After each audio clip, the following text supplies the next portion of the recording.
Hi all. Everything in my video is pulled from the public domain, and I am using them under the Fair Use, Fair Dealings guidelines. Everything I say is my own opinion. You should look into this information for yourselves, but I'm pretty sure I'm right. Good morning, everybody. Well, I don't know who made the cartoon above, but I just love it. It represents Anzac Day, which, we covered in the other video. And once again, we have a lot to discuss today. I am actually quite upset, and you'll find out why as the video goes on. So let's just jump in with both feet and get there, shall we? Let's go. All right, to start off with, this channel above, I found it has to be 9 or 10 months ago. It's been a while. And what I loved was that everything was like 3 or 4 ingredients or less. The biscuits, which by the way I made them, were good. And the gravy, absolutely fabulous. And then the channel just stopped posting. So I was like, most people, you send an email, what's going on, and didn't get much of a response. And then today, the channel went live again. And now I understand, according to this young lady, her mother, her grandmother, and her great aunt, all 3 diagnosed with breast cancer, and her child apparently had another baby. So now she's got a second grandchild. So life is what happened. But anyway, the channel is back up. And of course, she immediately put up a absolutely fabulous chicken salad, which I'll be making this weekend. So for anybody who's interested in true home country cooking without all the crap, just basic ingredients, 5 ingredients or less in most of the recipes, I highly recommend you subscribe. I like her mantra and I like what she's doing so far, and good for your family getting over the struggle. All right, let's move on. Next up, a blind item came out, and basically what it says instead of hiring the very best people, it seems more and more that Megan is simply hiring people so they can name drop them to others so they feel more important. And that would be why they hired the Obamas, the PR person that got Barack Obama in for a second, term. I don't know about that. I still think that they were hired to clean up their reputation, which is a waste of time in my, opinion. Moving on. Now, as I discussed with you guys yesterday, you guys remember what happened with William and Catherine when they were on their tour and what the Jamaican Prime Minister did to them, standing there when they're supposed to be doing a meet and greet in front of cameras, telling them that they want to be free of the Queen, knowing that William and Catherine could not respond. It was very nastily done, and Sophie and Edward got a dig at them kind of like the same way. So I found this online from Bobby Stevie, and I know it's very small, and so I'm going to help you guys out with this. This hits the nail on the head. Essentially, these tours is a chance to show people and the world that they're open for business. Because, global travel stalled for years and tourism was non-existent due to COVID. So the Royal Caribbean tour to Belize, Jamaica, and the Bahamas by William and Kate were important to tourism in those countries as well as a big mean of revenue, okay? So after the way that Jamaica behaved, I just can't imagine. So what Jamaica did, they showed the world what a terrible government they have. They didn't prepare anything. They ignored the wishes of the people. The Jamaican people obviously wanted to, see William and Kate, and they wanted to interact with them. And it's just evident that the way the people came out, they did everything they could to see them, but Jamaica's government really failed them, really bad. And the people of Jamaica are frustrated by their government and failed by the tourism industry. And now everybody wants to go to Belize and everybody wants to go to the Bahamas. Nobody wants to go to Jamaica. Look at some of these comments online. CCT pointed out that Jamaica has a reputation for being dangerous, crime-ridden, and unfriendly, which is why whenever you're there, you're told to stay on the resort for your own safety. And Juliet Holness and Andrew Holness confirmed that Jamaican stereotypes were true. Yeah. And for those who don't know, Toya Holness, who works for Archewell, is apparently related to them. Pooja pointed out that the Jamaican government's behavior was so undiplomatic during William and Catherine's visit, and they made their country come across as hostile and unwelcoming, lacking hospitality. And as a result, they're not going to Jamaica. Natalie Morris pointed out that it gave the impression that visitors aren't welcome there, and Brianna pointed out that she and her family had been talking about revisiting the Bahamas, but the royal tour sealed the deal on their decision that they're going to go to Belize. They pointed out there's always been security concerns about Jamaica, but after the way the government handled things, they're not interested in going back there. Spot on. RF Observer said that Jamaica was on their travel list for later this year or January of next year, but they're going to spend their money where the government appreciates their visitors, no matter what their nationality. And Reasonable Voice pointed out, if you feel that if you went, they'd be nice to your face but not really want you there, why would you want to go there? Exactly. I think Jamaica made a big mistake, and I think their tourism is going to suffer for it, as well it should. Now, Sophie and Edward went ahead to Antigua, and they landed. And as I told you guys before, it's the same song and dance. They landed at the airport, and Edward inspected the troops, and Sophie was given some flowers. And then, of course, they headed off to their next or first stop. So the two of them go to meet with Gaston Brown, the Prime Minister of Antigua, and they were at his office in St. John's. So it's just like what happened with Catherine and William. They say hello to everybody, they get to the office, they sit down, there's cameras everywhere, people sitting everywhere, and what do you think happens? The Prime Minister looks at Edward and Sophie and tells them the country wants to become a republic, knowing that they can't respond.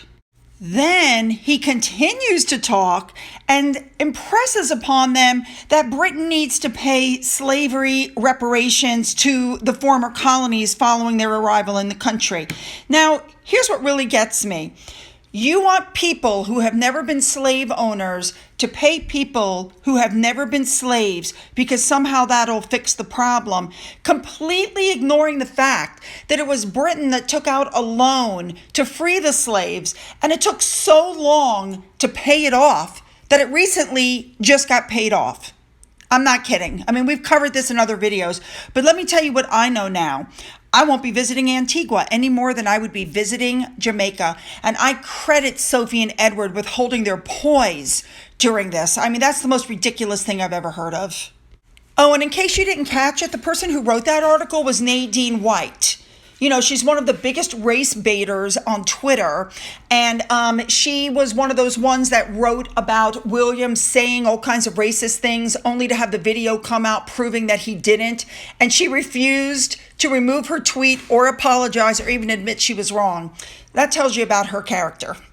Just to show you how wonderful Sophie and Edward are and how professional, after that meeting, they went out onto the grounds of where they were and they met up with local artisans.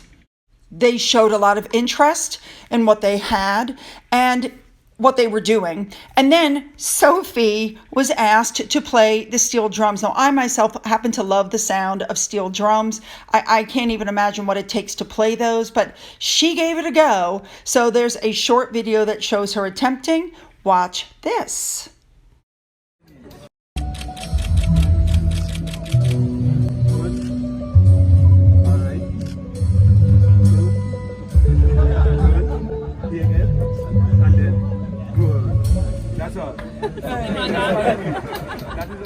All right, next up, while they were still on the grounds there, they met the cricketing knights. Yes, very tall people who apparently play cricket. I mean, I know that Sophie's not that short, but it's just like the guy that won the Duke of Edinburgh award. I mean, these people are just so tall. But anyway, they took the obligatory photos. Everybody looked like they were having a fabulous time. When that was over, they went down to the National Sailing Academy to hear about something called the Sail Ability Program, which offers people that have disabilities the chance to get involved with activities on the water. And Sophie met a beautiful child, 8 years old, and of course, in her typical way, she communicated with this child. She's just so down to earth and so loving. I just love her. So while they were there was a wheelchair-bound person who wanted to get on the boat, and here's a video of Sophie helping him. Watch this.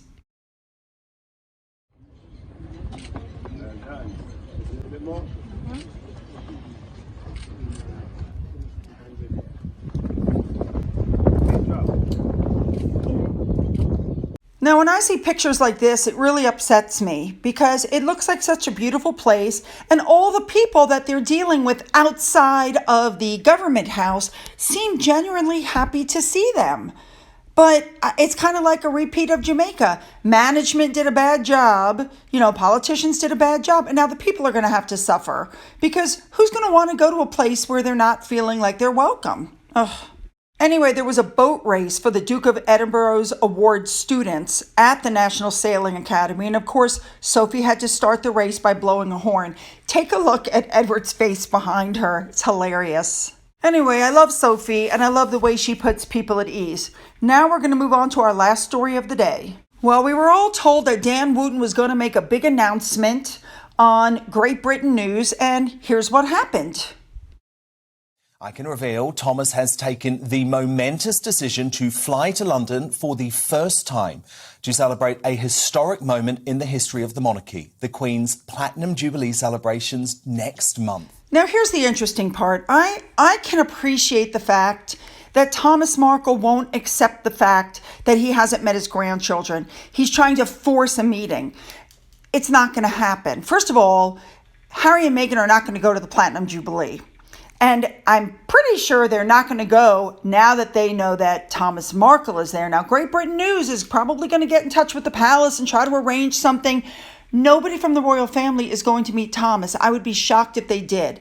But if he thinks that going over there is the way to heal the rift with Meghan and Harry, it's not going to happen because he didn't do anything wrong. Meghan got rid of him because he doesn't fall in line with the story that she told Harry.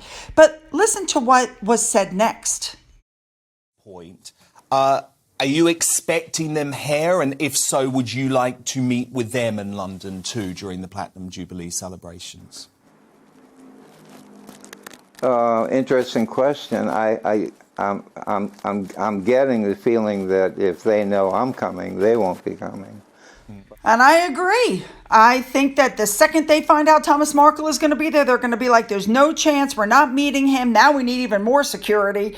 Could you just imagine? Now, Meghan and Harry's PR firm has got to do something about this situation because you can't go around telling people to show compassion and action when you don't even speak to your own dad. So with that, this next article came out.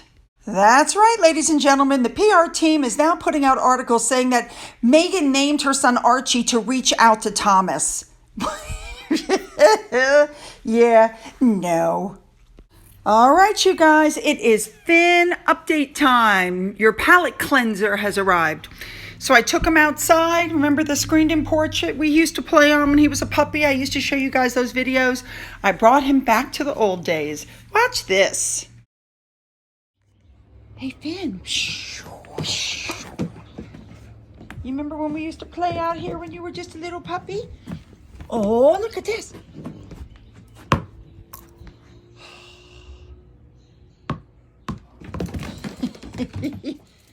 So, I really want your comments about what you think the Prime Minister did in Antigua.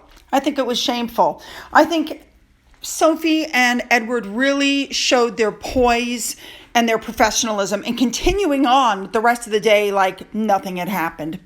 All right, leave those comments below. Don't forget you can follow me on Twitter. You can follow me on Getter. You can follow me on Rumble. You can email me. To those who have donated to my coffee fund, thank you so much. And as always, you guys, have a great day.